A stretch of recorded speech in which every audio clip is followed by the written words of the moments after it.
시편 102편의 말씀을 다 같이 한 목소리로 천천히 봉독하시겠습니다. 여호와여, 내 기도를 들으시고 나의 부르짖음을 주께 상달하게 하소서. 나의 괴로운 날에 주의 얼굴을 내게서 숨기지 마소서. 주의 귀를 내게 기울이시사 내가 부르짖는 날에 속히 내게 응답하소서. 내 날이 연기같이 소멸하며 내 뼈가 쑥같이 탔음이니이다. 내가 음식 먹기도 잊었으므로 내 마음이 풀같이 시들고 말라버렸사오며 나의 탄식 소리로 말미암아 나의 살이 뼈에 붙었나이다. 나는 광야의 올빼미 같고 황폐한 곳에 부엉이같이 되었사오며 내가 밤을 새우니 지붕 위에 새로운 참새 같으니이다. 내 원수들이 종일 나를 비방하며 내게 대항하여 미칠 듯이 날뛰는 자들이 나를 가리켜 맹세하나이다. 나는 죄를 양식같이 먹으며 나는 눈물 섞인 물을 마셨나이다. 주의 분노와 진노로 말미암음이라. 주께서 나를 들어서 던지셨나이다. 내 날이 기울어지는 그림자 같고 내가 풀에 시들어진 같으니이다. 여호와여, 주는 영원히 계시고 주에 대한 기억은 대대에 이르리이다. 주께서 일어나사 시온을 긍휼히 여기시리니 지금은 그에게 은혜를 베푸실 때라. 정한 기한이 다가오미니이다. 주의 종들이 시온의 돌들을 즐거워하며 그의 티끌도 은혜를 받나이다. 이에 문나라가 여호와의 이름을 경외하며 이 땅의 모든 왕들이 주의 영광을 경외하리니 여호와께서 시온을 건설하시고 그의 영광 중에 나타나셨습니다. 여호와께서 빈궁한 자의 기도를 돌아보시며 그들의 기도를 멸하시지 아니하셨도다. 이 일이 장래 세대를 위하여 기록되리니 창조함을 받을 백성이 여호와를 찬양하리로다. 여호와께서 그의 높은 성수에서 굽어보시며 하늘에서 땅을 살펴보셨으니 이는 갇힌 자의 탄식을 들으시며 죽이기로 정한 자를 해방하사 여호와의 이름을 시온에서 그 영예를 예루살렘에서 선포하게 하려 하심이라. 그때 민족들과 나라들이 함께 모여 여호와를 섬기리로다. 그가 내 힘을 중도에 쇠약하게 하시며 내 날을 짧게 하셨도다. 나의 말이 나의 하나님이여, 나의 중년의 날을 데려가지 마옵소서. 주의 연대는 대대에 무궁하니이다. 주께서 옛적에 땅의 기초를 놓으셨사오며 하늘도 주의 손으로 지으신 바니이다. 천지는 없어지려니와 주는 영존하시겠고 그것들은 다 옷같이 낡으리니 의복같이 바꾸시면 바뀌려니와 주는 한결같으시고 주의 연대는 무궁하리이다.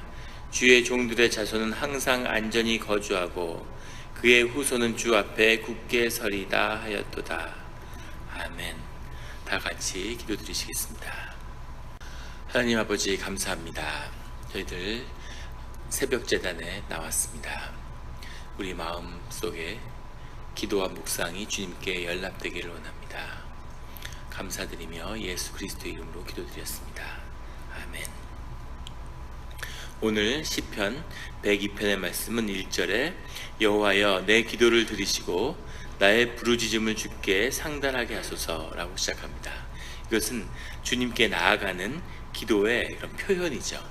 우리가 늘 기도 드릴 때 하는 그 기도의 시작처럼 시편의 기도들에서 반복되어서 나오는 여호와여, 내 기도를 들으시고 나의 부르짖음을 주께 상달하게 하소서라는 기도로 시작합니다.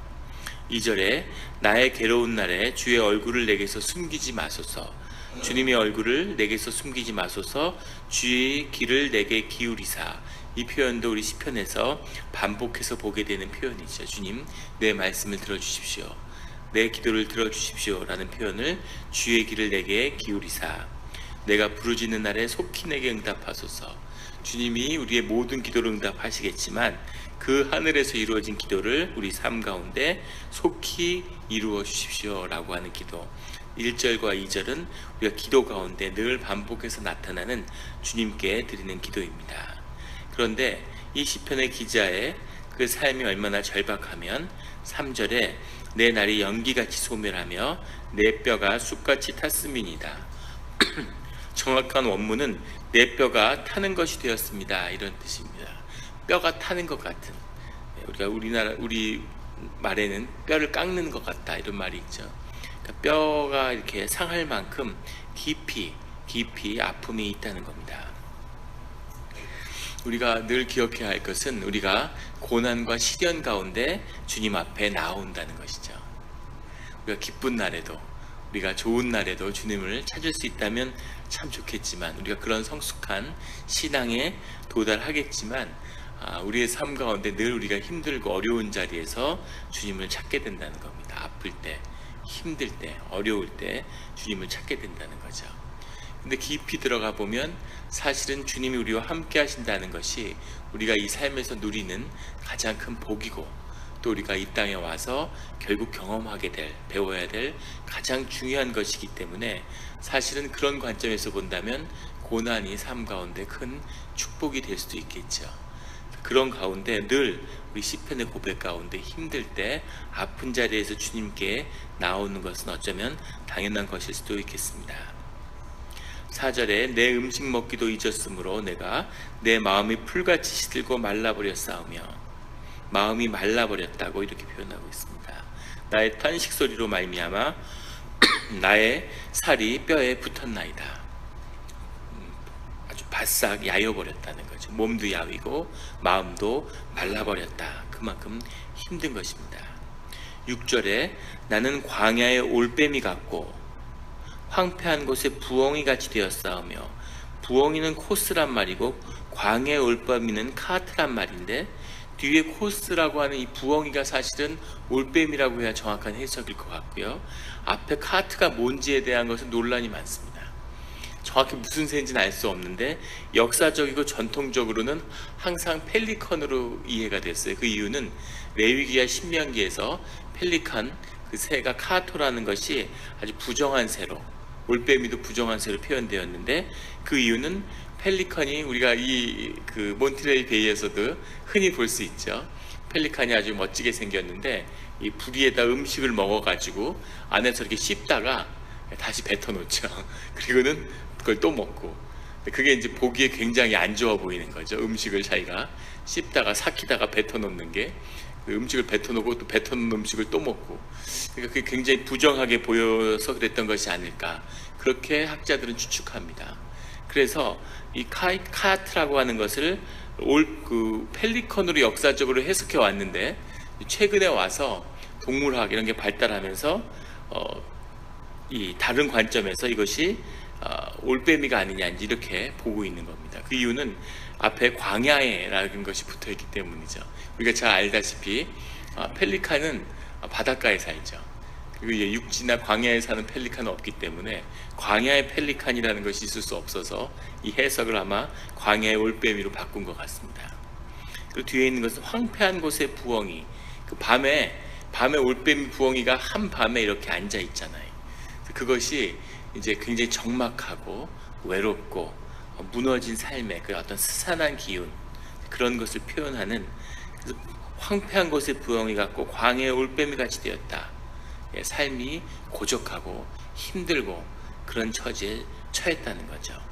7절에 내가 밤을 새우니 지붕 위에 외로운 참새 같으니이다. 밤에 근심이 돼서 잠을 못 자고, 참새는 여기 보면 외로운 참새, 참새는 늘 짝을 이루어 사는데 그 짝을 잃은 참새가 그렇게 불쌍해 보인다 그래요. 그래서 그 참새에 대한 비유는 늘 외로움과 가련함, 이런 것에 대한 비유죠. 그리고 올빼미나 부엉이나 참새나 다 자기의 몸둘 곳이 없는, 그렇게 보이는, 돌아다니고 집이 일정치 않는 그런 굉장히 외로운 그런 어려운 그런 존재로 인식되었던 것 같습니다. 그래서 자신의 존재를 올빼미, 부엉이, 참새에 그렇게 비유하고 있는 거죠. 8절에는 원수들이 종일 나를 비방하며 내게 대항하여 미칠 듯이 날뛰는 자들이 나를 가리켜 맹세하나이다. 대적의 무리가 있다는 거죠. 삶이 단순히 어려움이 있는 그 내 죄의 깊은 뿌리에서 발견하는 그런 어려움도 있지만, 동시에 대적의 무리가 우리의 삶을 파괴하려고 하는, 주님을 열심히 믿고 주님의 길을 가려고 하는데 그런데 그것을 그냥 두지 않는 그런 공격도 있다는 것을 우리는 기억해야 될 것입니다. 나는 죄를 양식같이 먹으며 나는 눈물을 섞인 물을 마셨나이다. 죄라고 해석된 것이 에페르라는 건데 시편에 계속 반복되어 나오는 거죠. 슬픔입니다. 슬픔. 그래서 나는 슬픔을 밥처럼 먹고 눈물을 물로 마셨습니다. 이런 뜻이죠. 굉장히 문학적인 표현들이 많이 나오고 있습니다. 눈물을 물로 마시고 슬픔을 밥으로 먹는 굉장히 힘들고 어려운 매일매일 힘든 삶을 살고 있습니다 라고 하는 주님 앞에 고백이죠. 자기 아픔이 좀 과장됐을 수도 있겠죠. 그런데 여기서 우리가 볼 수 있는 것은 누구나 자기 삶에 대한 유일하게 진실하게 경험할 수 있는 것은 자기 자신밖에 없다는 겁니다. 슬픔을 상대화할 수 없죠. 그것처럼 내가 얼마나 내 앞에 있는 아픔과 시련을 깊이 느끼는가에 대한 이야기입니다. 다윗은 자신을 가난한 자고 억눌린 자라고 얘기하는데 왕이죠. 유다 왕국에서 다윗 같은 사람이 있겠습니까? 아무리 어떤 고난을 당한다 해도 가장 처지가 좋은 사람이겠죠. 그런데 주님 앞에서 그 자신의 고난과 힘든 이야기를 정직하게 솔직하게 하는 거죠. 그렇게 느꼈을 겁니다. 그래서 그 고백을 하는 거고 주님 앞에서 겸손하게 낮아지는 거죠. 그리고 여기서 우리가 더 깊이 들어가서 보게 되는 것은 이것이 바로 영적인 감수성을 이야기하는 겁니다. 하나님께 더 깊이 갈수록 기도 속에서 자신의 영이 더 깊이 열릴수록 그 영적으로 민감해지는 거죠. 그래서 작은 아픔도 깊이 느끼게 되는 겁니다. 이런 상태가 됐을 때 다른 사람의 아픔을 공감할 수 있고 느낄 수 있는 거죠. 아이가 무릎이 깨져서 피를 철철 흘리고 들어오는데 사내 자식이 뭐 그럴 수도 있는 거지, 조심하지 않고 어떻게 그렇게 다쳤어, 이렇게 반응할 수도 있지만 영이 열리고 영적인 이런 감수성이 열려서 그 아픔이 내 아픔보다 더 깊이 느껴지는 거죠. 그것 때문에 애가 아파하는 것 때문에 내가 깊이 아파하는 이런 차원의 이야기인 거죠. 그래서 왜 시편을 읽으면 이렇게까지 비통해하고 도대체 무슨 일을 당했길래, 남들이 안 당하는 무슨 일을 당했길래 이렇게까지 비통해할까? 그런데 그 비통함의 뒤에는 이런 깊은 높은 패서빌리티를 가지는 거죠. 이것이 영성을 가지는, 영성을 개발하고 깊이 영적으로 들어가는 그 비밀이 이곳에 있습니다.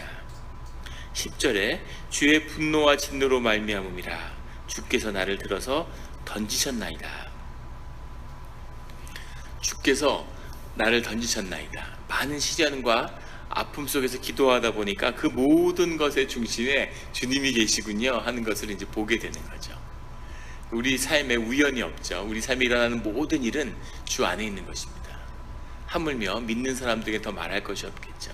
그런데 그 안에서 주님을 발견하는 것이 이 모든 것의 실마리고 그 시작입니다.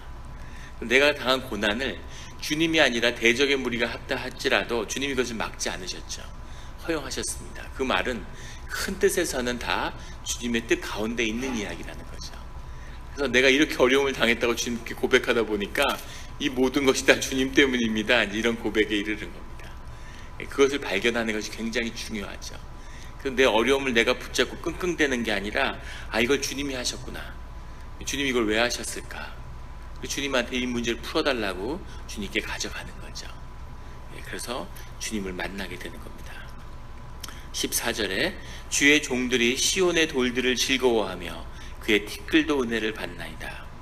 시온의 돌들을 즐거워한다는 건 무슨 얘기냐면, 이 시편을 읽어보면 이것은 예루살렘이 무너진 다음에 바벨론에 끌려갔을 때 쓰여진 시가 아닐까 하는 그런 추측이 됩니다. 예루살렘이 무너진 다음에 사람들이 너무 비통해하니까 예루살렘을 기억하기 위해서 무너진 예루살렘의 성벽의 그 돌가루들을 몸에 뿌렸다고 그래요. 그렇게 함으로써 예루살렘을 기억하고 또 하나님을 몸에 지닐 수 있다고 그렇게 믿었던 그런 어떤 대중적인 그런 믿음의 표현이죠. 시온의 돌들을 즐거워한다. 예루살렘의 성벽, 성전의 그 돌가루를 몸에 뿌리면서 그의 티끌도 은혜를 받나이다. 주님이 거기에 함께 하셨기 때문에 그때의 그 기억을 내가 몸에 지니겠다, 잊지 않겠다 하는 거죠. 15절 이에 문나라가 여호와를 이름을 경외하며 이 땅의 모든 왕들이 주의 영광을 경외하리니 여호와께서 시온을 건설하시고 그의 영광 중에 나타나셨습니다. 기도를 통해서 주님의 임재를 지금은 완전히 무너져 내리고 망해버린 현실에서 새로운 소망을 발견하게 되는 거죠. 이것이 신앙이 주는 큰 유익입니다. 새로운 소망을, 아무것도 없지만 보이지 않는 것을 미리 보고 기뻐하는, 이것이 마음속에 이루어지고 그 다음에 현실에서 이루어지는 거죠. 이것이 보이지 않는 성전이 세워지지 않으면 보이는 성전이 세워질 수 없는 겁니다. 20절에 이는 갇힌 자의 탄식을 들으시며 죽이기로 정한 자를 해방하사, 이 표현이 예루살렘이 망하고 이제 바벨론의 포로기에 쓰여진 것이 아닌가 하는 강한 암시를 주는 문장인데, 갇힌 자의 탄식을 들으시며 노예가 되고 움직일 수 없는 그런 탄식이죠. 그리고 우리가 신앙의 길을 가다 보면 터널을 지나가는 것 같은 그런 때를 지나가게 됩니다. 갈 길이 없는 거죠. 선택의 여지가 없이 외길을 가게 되는 겁니다. 꼭 터널을 지나가는 것처럼 어둡고 밖에 무슨 일이 벌어지는지 알 수 없는데 그 삶에서 벗어날 수 없는 그 길을 가게 되는 거죠. 앞이 보이지 않고. 그런데 그 길을 가는 가장 좋은 방법은 그 길을 빨리 지나가는 겁니다. 터널은 빨리 나와야죠. 그때 이제 고민하고 그 터널을 벗어나기 위해서 괴로워하는 게 아니라 믿음으로 터널을 빨리 걸어서 지나가는 거죠. 그것이 신앙의 인도함입니다. 갇힌 자의 탄식이라는 건 그런 비유죠. 죽이기로 정한 자라고 하니까 주님이 뭔가 주님께 저주를 받거나 주님이 망하게 하는 그런 뉘앙스를 주는데, 정확한 원문의 뜻은 죽음에 처한 자, 이렇게 하면 죽을 운명에 처한 자를 해방하사, 이게 정확한 해석이 될 것 같습니다. 죽이기로 정한 자라 그러면 꼭 주님이 죽이기로 한 것처럼 그렇게 보이게 되는데, 그렇지 않고요. 이게 그러니까 죽을 운명에 처한 것처럼 앞으로 죽는 것 외에는 길이 없는 것 같은, 망하는 것 외에는 길이 없는 것 같은 그런 사람들도 하나님이 풀어주실 수 있다는 거죠. 우리가 그런 사람들을 삶 가운데 보게 되죠. 아, 정말 끝인가, 이제 희망이 없나 했는데 그 끝에서 하나님이 그 모든 것을 돌이키시는 겁니다. 저도 그런 가정을 본 적이 있는데, 중년에 해고가 됐어요.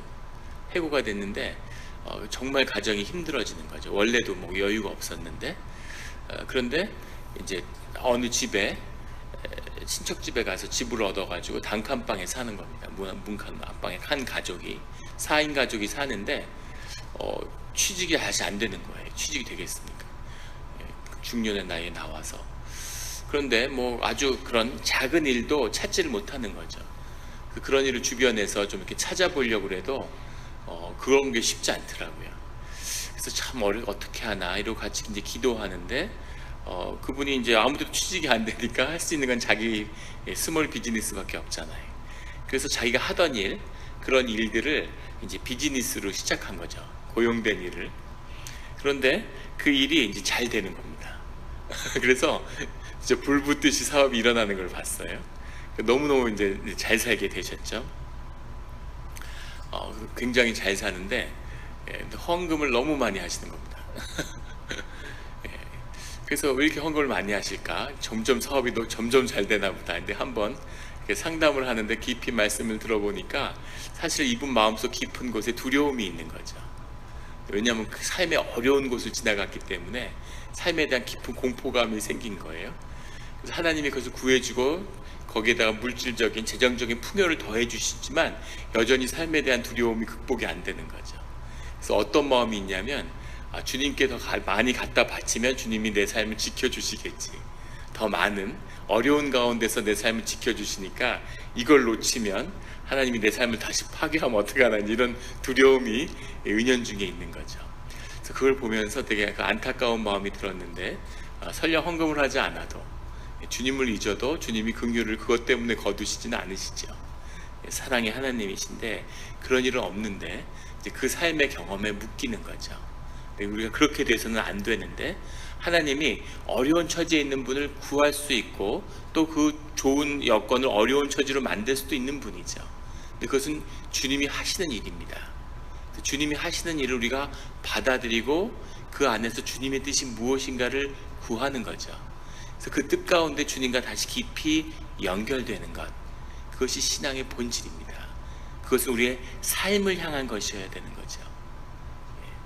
내가 가진 것, 내가 누리는 것에 묶인다면, 두려움으로, 그것은 그 이전과 달라진 것이 사실은 아무것도 없는 겁니다. 좋은 곳에서 하나님이 좋은 형편으로 만들어 주실 수도 있고 그렇지 않을 수도 있지만, 가장 중요한 것은 주님을 깊이 경험하는 것이라는 거죠. 잘 될 때나 어려울 때나. 24절에 나의 말이 나의 하나님이여, 나의 말이 나의 하나님이여, 나의 중년의 나를 데려가지 마옵소서. 주의 연대는 대대에 무궁하니이다. 갑자기 엉뚱한 말이 나온 것 같이 생각되는데, 이 말은 내 삶을, 나를 오래 살게 해주십시오라는 그런 고백이라기보다는 앞에 나오는 시온의 영광이 오는 것을 살아서 보게 해주십시오 라고 하는 그런 간구죠. 우리가 이런 간구를 오늘 새벽에 주님께 올리기를 예수 그리스도의 이름으로 축원합니다. 주님 우리를 축복하시고 주님 우리에게 주신 약속을 지켜주실 거예요. 자녀들이 잘 되고 흥황하는 것을 보게 되실 겁니다. 그런데 그것을 살아서 보게 해주십시오, 이 땅에서 보게 해주십시오 라고 하는 고백이 우리 티끌 같은 존재지만 살아있는 이 생명체의 간절한 고백인 거죠. 우리 기독교 신앙을 이렇게 비판하면서 그 크리스찬들이 기복신앙이다 이렇게 얘기하는 분들이 있습니다. 복을 구하는 게 신앙이냐 이렇게 하면서. 근데 그런 말을 들을 때마다 그 위선에 굉장히 그 치가 떨리는데, 기복신앙이 삶의 신앙의 내용이 될 수 있느냐, 그것이 신앙의 내용이 될 수 있습니다. 세상에 아무리 믿음이 좋고 신앙생활을 멋지게 하고 무슨 어떤 삶을 살아왔더라도 우리가 주님 앞에서 간절히 우리의 삶을, 우리의 일용할 양식을 구해야 되는 거죠. 주님이 가르쳐 주신 기도입니다. 그리고 이렇게도 살고 저렇게도 살지만 주님이 주신 걸 먹고 사는 건 또 다른 이야기죠. 그래서 우리는 주님께 복을 구하는 거죠. 주님께 복을 구하지 않고 우리는 그런 신앙이 아니라고 얘기하는 건 인간이 주님 앞에서 하는 위선이고 위약입니다. 주님 앞에서 간절히 이런 기도, 주님 좀 오래 살게 해주십시오. 우리가 머리로 얼마든지 오래 사는 게 복이 안 된다는 걸 알죠. 천국에 가는 게 우리의 축복임을 압니다. 하지만 우리의 마음 가운데, 진실 가운데 오래 살아서 자녀들이 잘 되는 걸 보고 싶고 그걸 누리고 싶은 마음이 있는 거죠. 그래서 이런 고백은 정직한 것입니다.